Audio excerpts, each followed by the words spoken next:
Alors bonjour à tous et à toutes. Aujourd'hui je vous propose de voir les différents types de liens. Donc dans le plan de notre cours, nous verrons les liens externes, les liens internes et les encres. En réalité, lorsque nous avons commencé le chapitre sur les liens, nous avons vu un premier type de lien, c'est-à-dire la balise aussi. Oui, un premier type de lien qui nous permet d'insérer, d'aller d'une page à une autre. Et nous avons vu la balise qui nous permettait d'insérer un lien. Et aujourd'hui nous verrons les liens externes. En réalité, les liens externes sont des liens qui permettra de conduire nos internautes de notre site à un site externe, c'est-à-dire étant sur ma page, je veux conduire mon visiteur sur Facebook, sur Google, j'utilise un lien interne, c'est-à-dire va conduire l'utilisateur à une page d'un autre site. Donc nous allons illustrer rapidement cet élément par un exemple précis sur notre éditeur. Donc nous nous rendons sur notre éditeur. Ici on a que la structure minimale, donc on va directement, comme vous le savez déjà, utiliser la balise A. La balise A avec l'attribut href qui nous permettra de conduire notre utilisateur vers une page précise. Donc on va décider de le conduire par exemple sur la page d'accueil de Google. Donc pour ce faire, l'attribut href, on lui précisera une URL sécurisée. Donc on va dire http https http, on va mettre des slash www.google.com et il précisera ici donc c'est pour accueil. Donc on va dire page d'accueil de Google.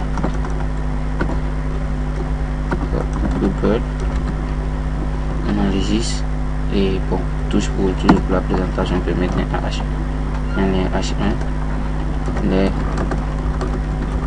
les liens externes et on enregistre, on actualise notre navigateur et on a les liens externes. Et vous voyez, lorsque je mets ma souris ici, on a le lien en bas qui me montre que je peux aller sur Google. Et lorsque je lance directement, je vois que je suis conduit vers la page Google. Et ainsi, je suis sur la page de Google, la page d'accueil Google, bien sûr en français. Donc voilà un lien externe. Donc un lien externe, comme je l'ai dit tantôt, permettra de conduire une personne sur l'internaute de votre site ou encore de votre page à une autre page externe. Donc toujours avec les liens, nous poursuivons avec les liens internes. Donc pour les liens internes, nous avons trois possibilités ou encore trois conditions à respecter. Nous avons les liens qui se trouvent dans le même dossier, c'est-à-dire les liens du même niveau. Nous aurons des liens, c'est-à-dire des pages se trouvant dans le même dossier, qu'on appellera liens de même niveau. Nous aurons des pages qui se trouveront dans les sous-dossiers que moi je nommerai sous-liens. Et nous verrons dans le dernier type de lien qui est les liens parents. Donc pour illustrer cela, nous allons créer deux pages pour pouvoir avoir tous sortes de liens internes. Donc on va créer rapidement un CTRL-N. On enregistre dans le même dossier. On va appeler ça test 1 puisque nous avons test 2 ici. Donc je vais appeler ça test 1.html. Donc test 1.html. On la structure. Donc toujours là, c'est les liens. N'oublions pas notre méta. Toujours. Et au niveau du body, juste mettre un titre, un H1. Les liens de même niveau. Donc nous avons les liens de même niveau au niveau du test 1. Donc nous constatons que test 1 et test 2 sont dans le même dossier. Donc on dira de ces liens qui sont les liens de même niveau. Donc on pourra aller d'une page à une autre sans problème. Maintenant nous allons essayer de prendre un sous-dossier se trouvant dans le dossier audio. On va créer un autre dossier qu'on va appeler sous-lien. On va appeler sous-lien. En un mot, sous-lien que l'on va enregistrer un nouveau fichier sous lien. Je disais, on va enregistrer un autre fichier. Donc on va enregistrer test 3. Donc enregistrer dans ce dossier, on aura test 3 HTML. Donc non yes, plutôt test. Donc test 3.html qui se trouve dans un sous-dossier de. Donc toujours nous avons le lien, les liens, ok. Donc nous préciserons ici toujours en H1 les sous-liens,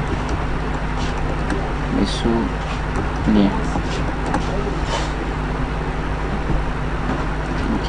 Maintenant comment se déplacer étant sur la page 2 pour arriver sur la page 3 et comment étant sur la page 2 pour arriver sur la page 1. Donc nous prenons toujours comme point de départ nos pages 2.html. donc on insère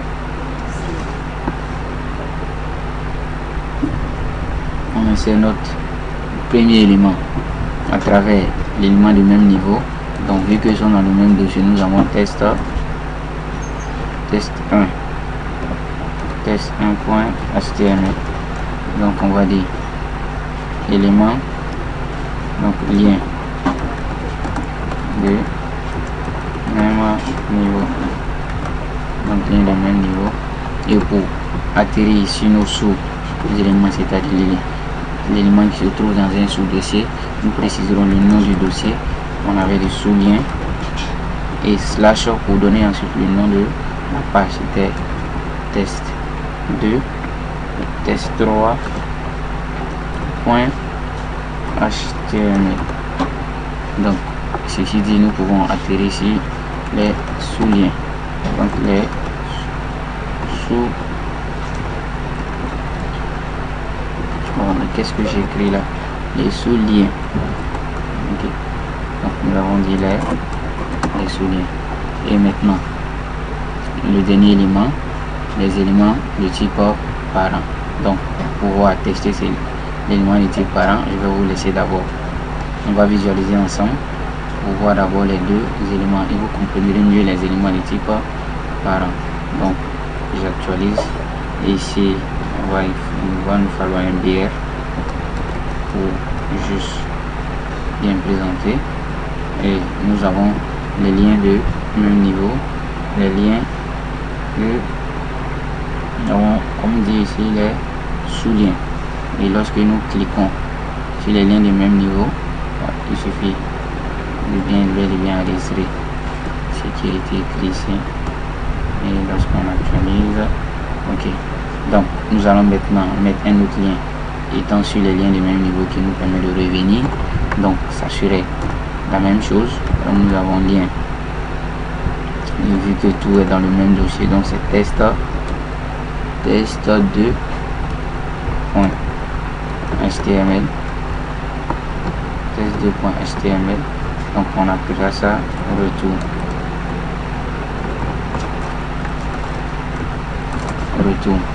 Donc cela nous permettra de revenir sur la page de départ qui est test 2.html. et lorsque nous nous trouvons maintenant au niveau de l'élément 3, si vous voyez, on actualise et on revient. Lorsqu'on clique sur retour, nous revenons là, et si on va sur les sous-liens, maintenant nous souhaiterons revenir vers l'élément de départ. Et lorsque nous insérons comme ça le lien, par exemple, on se dira qu'on peut directement mettre le lien comme les éléments test 2.html, retour à l'élément parent, retour à l'élément parent, okay. Retour à l'élément parent, retour à l'élément parent. Et toujours nous actualisons Et cette fois-ci, quand nous cliquons, nous constatons une erreur. Cela est dû au fait que pour quitter d'un élément enfant, c'est-à-dire d'un sous-dossier pour remonter à un dossier parent, il nous faudra préciser un élément, c'est-à-dire préciser un 2 points pour dire que le dossier est un élément parent et ensuite le slash. Donc cela nous permettra d'aboutir à notre page de départ. Donc cette fois-ci, si nous actualisons et lorsque nous revenons, vous voyez que nous revenons sur la page de départ, c'est-à-dire la page test2.html. Donc ceci dit, vous avez vu les 3 types de liens internes, c'est-à-dire nous pouvons faire des liens, c'est-à-dire des pages de même niveau, des pages qui se trouvent dans le même dossier, des pages qui se trouvent dans les sous-dossiers et les pages étant dans les sous-dossiers pour faire leur retour dans les dossiers de type parent. Donc ceci dit, vous pouvez aussi préciser un dernier cas, c'est-à-dire lorsque on a autant d'éléments parents. Si ici j'avais un autre dossier parent, donc j'allais encore préciser un slash, encore 2 points, donc encore 2 points. S'il y avait encore un autre dossier parent, encore 2 points jusqu'à l'élément source. Donc toujours préciser cela, et au niveau des sous-dossiers, on n'a qu'à préciser à chaque fois le sous-dossier en question pour l'IDS. Ensuite, s'il y avait un autre dossier, donc on pourra encore préciser jusqu'à atteindre le fichier en question. Donc pour boucler ce chapitre sur les liens, sinon pour boucler cette partie, cette vidéo sur les liens, nous allons voir le dernier type que j'aime bien, ce sont les encres. Donc nous avons vu les listes, on avait dit que les listes, l'implication des listes aboutissait à des sommaires, et pour pouvoir cliquer sur ces éléments de sommaire pour atterrir à l'endroit demandé, nous utiliserons les encres.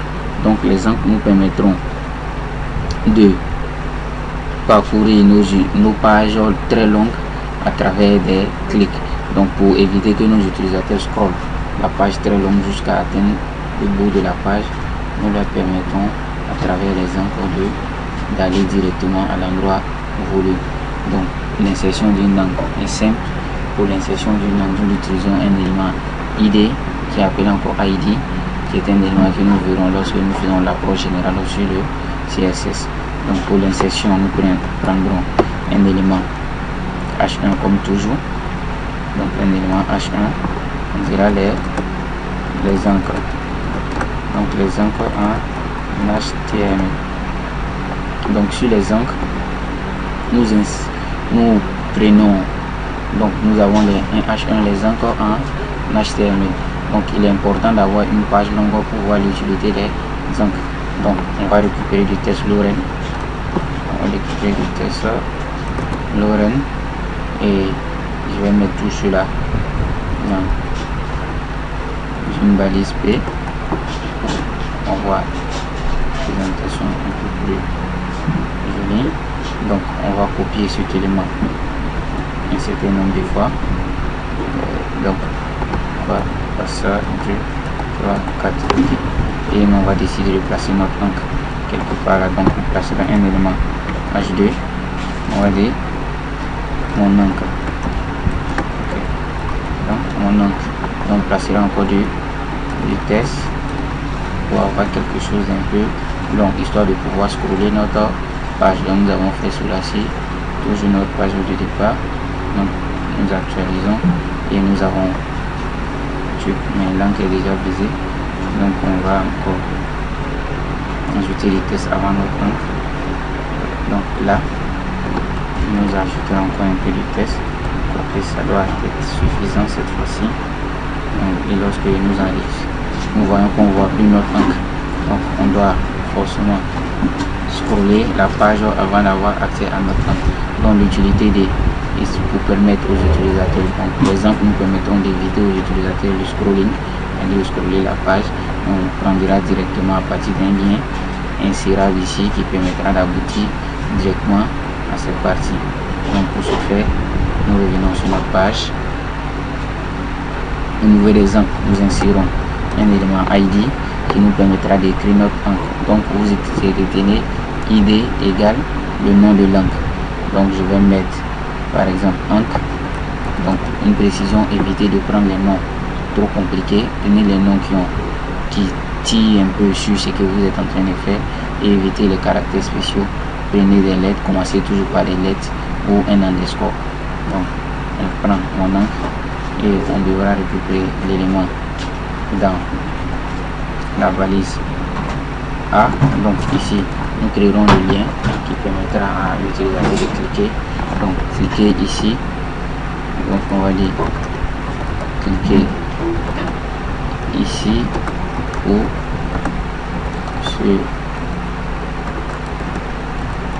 se rendre sur mon encre.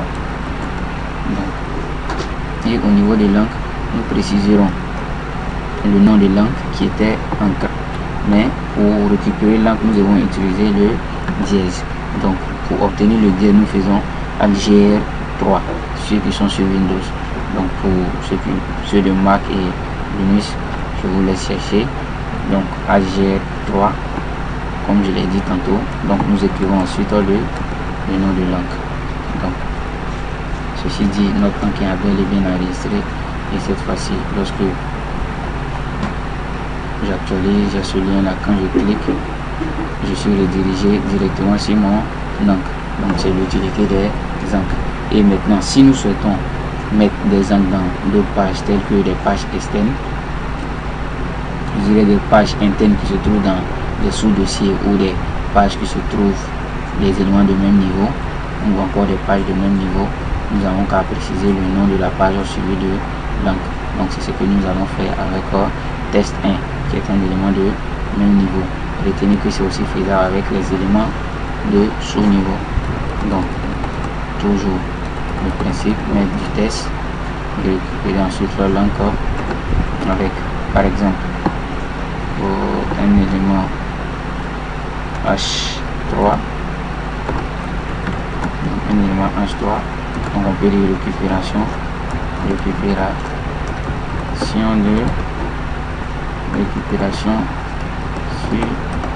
une nouvelle page. Okay. Donc nous lui donnerons un autre nom, toujours l'élément ID, là où l'angle doit nous conduire, ID égale son nom. Donc on va dire new pour des nouveaux. Donc on revient sur la page test 2 point. Donc c'est bel et bien ça. Donc nous avons ici, nous revenons sur test 2 points et nous allons mettre un encre. Donc d'abord préciser le nom de la page qui est test1.html. Ensuite le dièse, le nom de notre encre. Donc on avait dit tout à l'heure c'est new. Donc cela permettra de nous conduire vers une autre page. Donc on va dire conduire vers une autre page, avec une autre page, donc pourquoi pas de site on suppose. Donc lorsque nous enregistrons et que nous actualisons, on constate toujours que dans notre premier lien, donc quand je clique, il me conduit toujours sur mon encre. Et lorsque je viens sur le nouveau lien, lorsque je clique, je suis ramené vers la page retour, tout simplement parce que ici je n'ai pas enregistré. Je mets toujours le CTRL S. Donc voilà, nous sommes redirigés vers récupération sur une nouvelle page. Donc pour être sûr de la récupération, comme toujours, on va encore mettre un peu de test. Donc histoire d'avoir quelque chose de plus sûr. Donc cette fois-ci nous sommes bel et bien sûr de la récupération. On peut encore vérifier. Nous avons, quand nous cliquons, nous revenons sur récupération sur une nouvelle page. Donc c'est tout pour le lien.